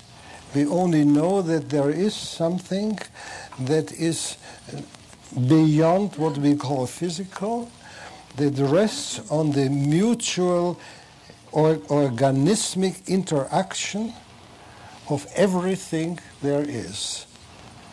Call it magic or call it broadcasting or that. Also, you don't know that Sheldrake's theories have been, quote, disproven by physicists claiming that when a crystal form is successively synthesized here and then it's more easily synthesized over there, it is because probably the workers have carried traces of the crystal on their beards. And in fact, that theory has also been disproven, though.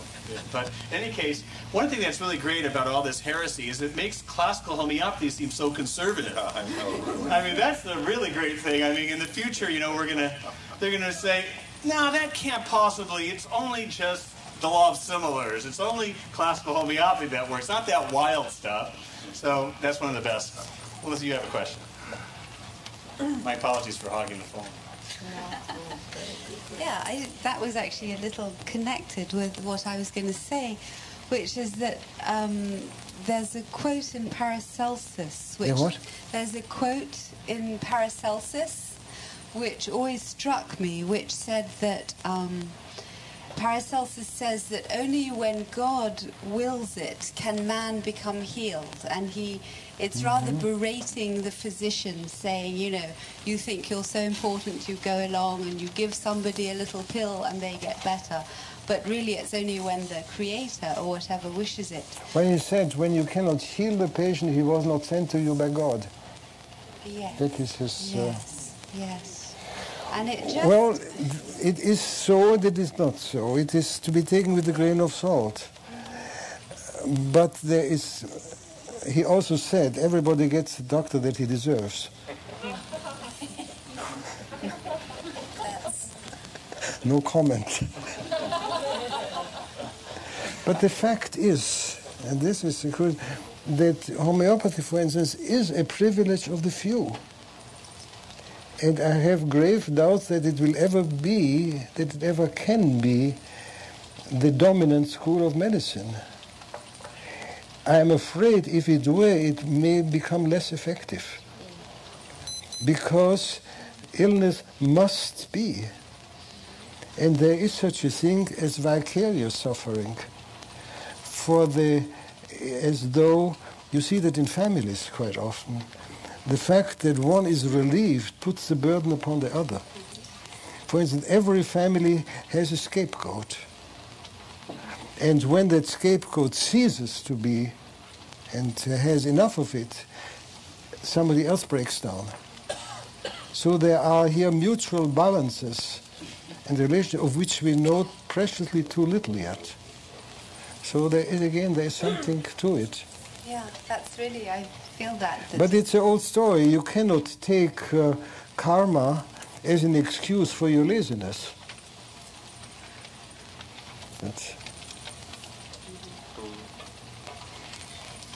It seems a very fine balance. It's a very fine balance, that, yes. You know, that I was struck when you were talking about the therapist who will have the knowledge, he'll be dowsing. There's some knowledge within him, some higher knowledge that knows that this, I mean, the lactrodectans, some aspect of you knew that. Yes. And at the same time, your patient, there's some aspect of him which is linked to his need to be ill or to be cured.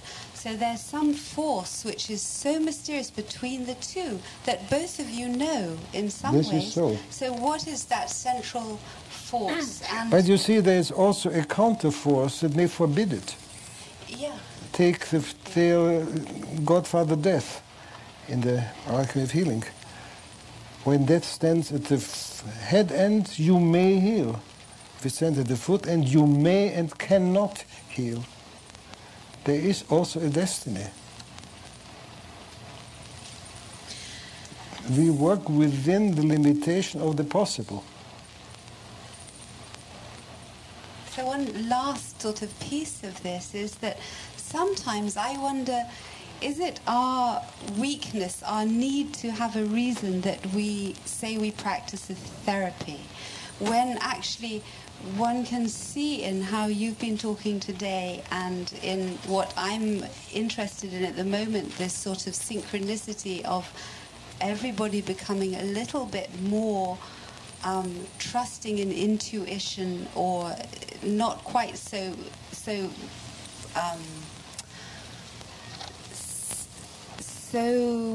based on physical symptoms or on materialistic knowledge.